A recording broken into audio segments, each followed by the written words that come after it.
कि आप लोग हमारे शहर को, हमारे वातावरण को साफ साफ रखते हैं। कोई भी सही शब्द का उपयोग नहीं करे। 10-11 बजे रात तक एक गिलास चावल, 2 मुट्ठी चावल के मार पर भीख मांगो पूरा समाज में, गांव-गांव घूम के कि चावल तो दे दो, मोर बच्चे भूखे है।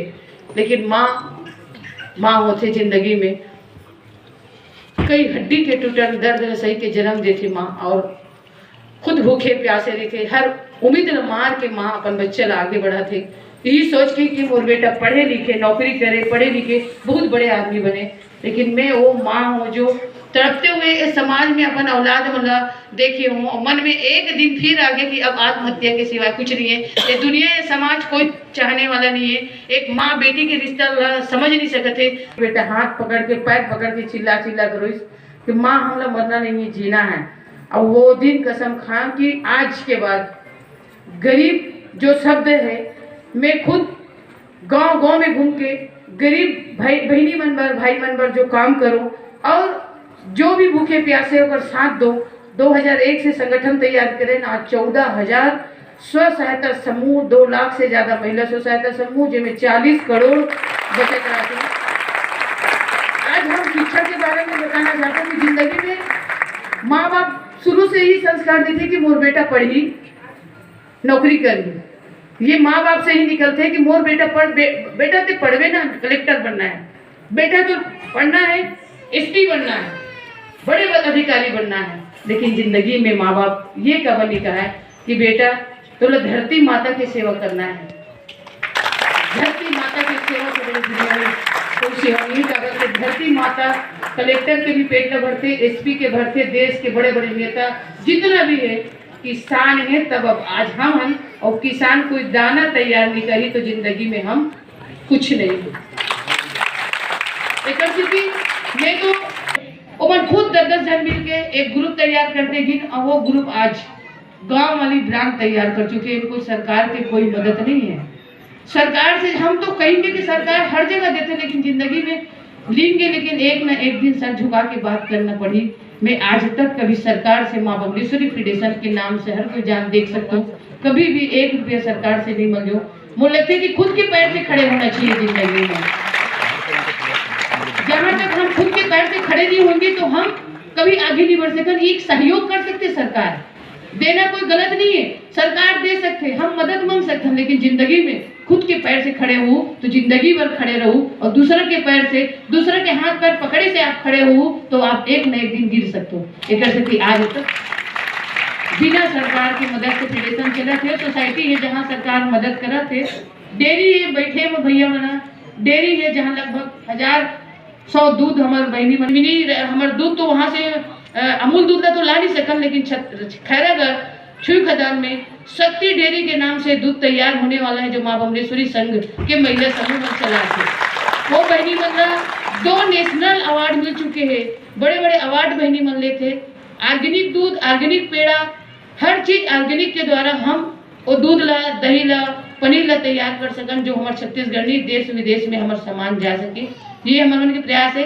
गाँव वाली मिर्ची है जो आपके खैरागढ़ जिला में ही है, चमेली के पास हमारे मोर आश्रम बने हैं, जहाँ कौन बनेगा करोड़पति में 50 लाख मिली से लगभग 2 करोड़ रुपया मिली। कभी 1 रुपया पैसा में अपन घर में लेके नहीं हूँ आज तक, 24 साल से आज तक में कभी अपन में चश्मा ले हूँ, ना एक साड़ी, ना एक चप्पल, ना एक बैग, ना एक रुमाल ही ले हूँ। जीतो तो समाज भर, और मर भी जाऊँ तो इस शरीर लगी दान कर चुके हैं। मैं हर भाई बहनी से ही कहना चाहूँ कि आपके बच्चा संस्कार पहली माँ बाप, गुरु माँ बाप होते, दूसरा गुरु हम स्कूल में सीखते। तो कभी भी ये मत सोचो कि नौकरी करे वर पढ़ना है, अगर मन में जो दिमाग है वो हटा दो। खबर की किसान के बेटा नौकरी नहीं करी, मान लो किसान के बेटा आगे बढ़ी तो 100 जन ला पाल सकते हो, मालिक के नाम से जाने चाहिए। एक छत्तीसगढ़ खैरागढ़ जिला में हर जगह मालिक ही मालिक कहलाए, ये करके पढ़ाई करे जाए तो बहुत कुछ करे जाए। लगभग 2 लाख बहनी है जो मतलब मैं रोजगार से जोड़े हूँ। बहुत सारा सीताफल का आइसक्रीम तैयार होते, वो भी किसान मन के में आते। जीविकन में लगभग 6 करोड़ रुपया पैसा सिर्फ हम 2-3 साल में 6 करोड़ महिला मन कमाए हैं। हाल में अभी कृषि केंद्र खुले राजनांदगांव में महिला समूह मन, वो बहनी मन सीधे बड़े बड़े कंपनी से जोड़ दे हो, वहां से कृषि केंद्र से अभी 3.5 महीना में वो बहनी मन ला भी 4 करोड़ रुपया पैसा वो कृषि केंद्र में कमा है। खबर की जिंदगी में रोजगार बहुत जरूरी है, एक से शिक्षा तो बहुत जरूरी है। शिक्षा और रोजगार के एक बहुत बड़े भूमिका होते हैं। हम सब मिल के शिक्षा में ध्यान दें और ओकर साथ में ओकरे हिसाब से मैं रोजगार करन तो बहुत अच्छा हुई। एक चीज आप लोग बोलना चाहूँ, आने वाले समय में आप लोग खातू डाले बर हाथ में डाला था, आने वाला समय वैज्ञानिक तरीका से एक मशीन के विरोप से बाहर से मैं बात करे हूँ, जो ऊपर से जो डोम चलते जो ओकर द्वारा हम मशीन के द्वारा खातू डाल सकते, दवाई डाल सकते और पूरा 10 ऐसे गांव ला मॉडल के रूप में हम तैयार करत हन, जेमें आप हर मिट्टी परीक्षण होते, जांच होते ओकर द्वारा। मान लो जैसे एक महिला ला बुखार है, सर्दी है, तो हमार वो खेत में सर्दी आ गई, बुखार आ गई या कोई बीमारी भी लग गई तो हमला 8 दिन के पहले पता चल जाई। ओकर छोटे से बीमारी मान छोटे से कहीं भी फोड़ा हो गए तो वो जगह हम दवाई लगा देते हैं, तो हमारे किसान मनो दिन दुगुना रात चौगुना बढ़ी। तो ये बड़े बड़े यूरोप, अमेरिका, दुबई वाले बन के साथ लगातार वीडियो कॉन्फ्रेंसिंग में बैठ के मैं एला प्रयास करत हूँ कि राजनांदगांव जिला में ऐसे काम भी हम शुरू करन, जो आज वैज्ञानिक तरीका से मशीन तरीका से हम खेती किसानी करन, जेमन आज खेती बंजर पड़े है वो खेती बंजर ना हो और वो सोना ही सोना उगलते रहा है। मैं आप सब ला तहे दिल से धन्यवाद दूँ। समय मोर पास बहुत कम है, बोला अभी तुरंत फ्लाइट पकड़ना है, लगातार गुजरात जाना है, सूरत जाना है, हैदराबाद और दिल्ली 4 जगह के टूर में अभी निकले हूँ सामान और गाड़ी में। आज आप सब ला मैं माता सावित्रीबाई फुले के दहले बहुत बहुत आप सब ला मैं धन्यवाद देती हूँ, जीवन आप यहाँ तक मुझे बुलाए और शुभकामना देती हूँ, बधाई देती हूँ। बस एक चीज पकड़ के चलो, माता सावित्रीबाई के जो पुस्तक केवल 5 मिनट भी आप पढ़ लेते हो और वो मैं आप अपन आप में गुजार लेते हो, निकाल देते हो कि ये चीज ये करे तो मैं करूँ, तो जुनून के साथ आप करूँ, नशा के साथ काम करत हो तो बहुत आगे बढ़ सकते हो। जय हिंद, जय भारत, जय। इतने अच्छे से ताली बजाए थे, मुझे तब से उत्सुकता थी जानने के लिए कि भाई आप लोग हैं कौन। आज माँ सावित्रीबाई फुले की जयंती पर कुलवासन मैडम के बोलने के बाद और मंच पर जिस वक्त मैंने गिना था 8 लोगों को, जबकि ये पूरा सभागार महिलाओं से भरा हुआ है, तो क्या ये महिला सशक्तिकरण का उदाहरण है? ऐसा लगता है कि हाँ ये उदाहरण है। हाँ, भारत में काफ़ी विरोधाभास देखे जाते हैं, जैसे अभी भैया कह रहे थे कि आज तक अमेरिका में राष्ट्रपति नहीं बन पाया महिला, लेकिन हम जिस देश से बिलोंग करते हैं, हम जहाँ से हैं, हमारे पास महिला प्रधानमंत्री रही हैं, हमारे पास महिला प्रधानमंत्री थी, हमारे पास महिला राष्ट्रपति है। एक मैं इसमें अपना नाम नहीं लेना चाह रही हूँ, लेकिन मैं ये कहना चाहूँगी कि अगर प्रशासन ने या किसी और ने ये माना कि नया जिला है, और केवल मैं नहीं, ऐसी और कलेक्टर्स भी हैं बाकी, कि एक महिला उस नए जिले का निर्माण कर सकती है, चाहे एसपी के रूप में हो, कलेक्टर के रूप में हो, तो हाँ ये भी महिला सशक्तिकरण का उदाहरण की ओर बढ़ रही है। मेरे इतने सारे इंस्पेक्टर्स हैं, कल ही मैं बताना चाहूँगी आपके सामने सतीश बैठे हुए हैं, आप लोग सब व्हाट्सएप में स्टेटस लगाते हैं, मैं भी उसका स्टेटस देख रही थी, अपनी बेटी के साथ डांस कर रहा था। वो एक पुरुष अपनी बेटी के लिए सपने देख रहा है, तो क्या ये महिला सशक्तिकरण का उदाहरण नहीं है? आप सबको अपनी बच्चियों को देखकर लगता है कि मेरी बेटी ये बने वो बने, तो क्या ये महिला सशक्तिकरण का उदाहरण नहीं है? है, परंतु एक बात है, लेकिन एक पिता सोचता है कि मेरी बेटी ये बने, लेकिन एक पति नहीं सोच पाता। प्रॉब्लम यही है। ये सबसे बड़ा गाना है, मुझे गाने के बोल तो खैर याद नहीं है, लेकिन उसमें ऐसा होता है कि वैसे तो मैं सब कुछ करने के लिए सक्षम हूँ, लेकिन तुम साथ दो तो कोई और बात है, ऐसा कोई गाना है। तो मुझे ऐसा लगता है अगर जीवन में कभी ऐसा हो, भाई लोग हैं, कभी आपका विवाह हो या आपकी धर्मपत्नी हो या आपकी बहनें हो या आपकी माताएं हो, जो आपको बड़ा कर दिया, उसके में इतनी क्षमता तो है कि वो अपने आप को बड़ा कर सकती है, लेकिन आप साथ दें तो कुछ और बात है। तो कृपया आप सभी उनका साथ दें। 2-4 छोटी छोटी बातें हैं जो मैं कहना चाहूँगी। मैं 2-4 दिन पहले ग्वाल बूंदी, एक बहुत ही दूरस्थ स्थल है हमारे यहाँ का, एक ट्राइबल एरिया है, बैगा जनजाति वहाँ पे रहती है, वो सालेवारा थाने में आता है। सालेवारा थाना से कुछ 25 किलोमीटर होगा, मध्य प्रदेश से मात्र 1 किलोमीटर है। मैं वहाँ पर गई, हमारा एक कम्युनिटी पुलिसिंग के तहत एक कार्यक्रम का आयोजन हुआ था, और उसमें थी मैं, जब हम वहाँ पे भोजन कर रहे थे तो एक बच्ची मेरे पास है और वो चुपके से मुझे बोली, मैम मुझे आपसे कुछ बात करनी है। मैंने बोला हाँ बताइए। वो बोले कि मेरी उसकी उम्र तो 16-17 साल रही होगी। उसने बोला कि मेरे मम्मी पापा मेरी शादी करवाना चाहते हैं लेकिन मैं पढ़ना चाहती हूँ। तो इस प्रकार की जो चीज़ें हैं, आप यहाँ पे देखिए, ये भी एक विरोधाभास है कि उतने दूरस्थ स्थल में रहने वाली एक बालिका अपने लिए सपने देख रही हो, वो चाह रही है कि मैं पढ़ना चाहती हूँ।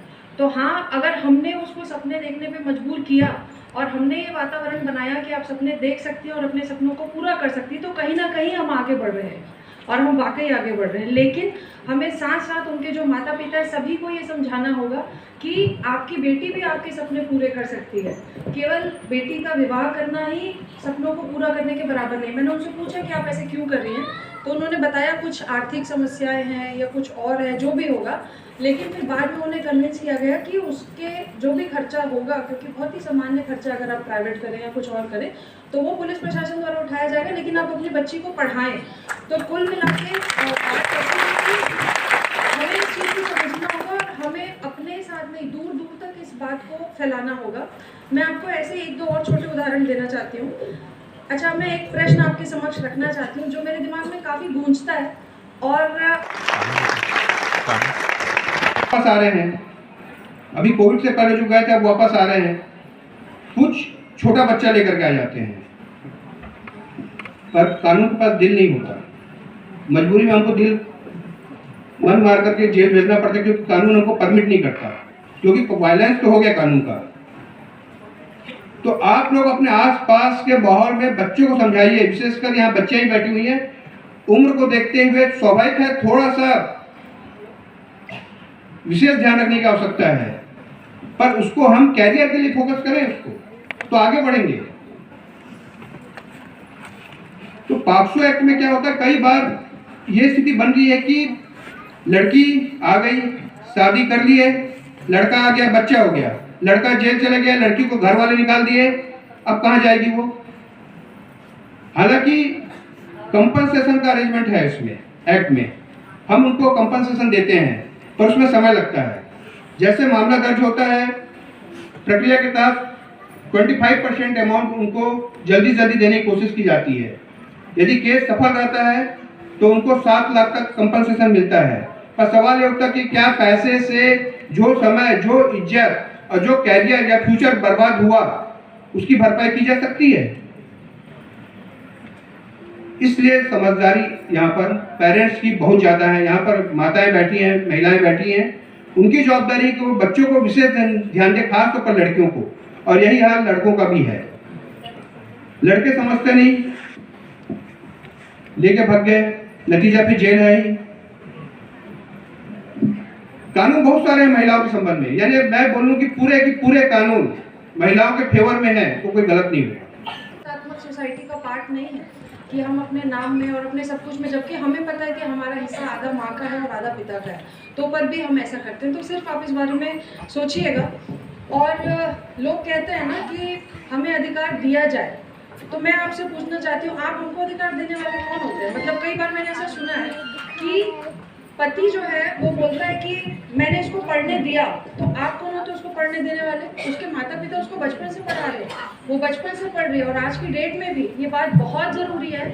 आप जितने लोग हमारे समक्ष बैठे हुए, मैं हाथ जोड़ के आपसे निवेदन करना चाहती हूँ, आप अपनी बेटियों को पढ़ा रहे हैं, अब बाद में ये मत बोलिएगा कि वो कमज़ोर हो जाए, वो झुक जाए। अरे भाई, इतना पढ़ेगी।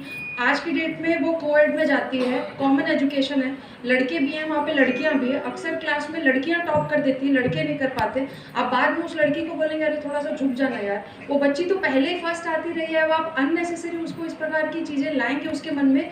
तो वहीं पर ही आज की डेट में हमको सोसाइटी में जो कॉन्फ्लिक्ट दिख रहा है, जो लड़ाई हम जो देख रहे हैं, वो कहीं ना कहीं इस बात की कि हम बच्चियाँ पढ़ ले रही हैं, फिर अपने अधिकारों को जानने भी लग गई, जिस प्रकार से सर कह रहे थे, अपने अधिकारों को जानने भी लग गई है। फिर उसके बाद आप कहेंगे कि इसको थोड़ा सा छोड़ दीजिए, अपने अधिकार को छोड़ दीजिए, तो कहीं ना कहीं वो चीज़ हो नहीं पाती। तो ये कि कहीं पर भी और हमेशा उसका साथ दीजिए। कई बार हम थोड़े से कमज़ोर हो जाते हैं, जब उसकी शादी हो जाती है तो पिता अक्सर जो पहले दहाड़ता रहता था वो कमज़ोर हो जाता है। बहुत अच्छे उदाहरण ऐसे मैंने स्वयं देखे हैं।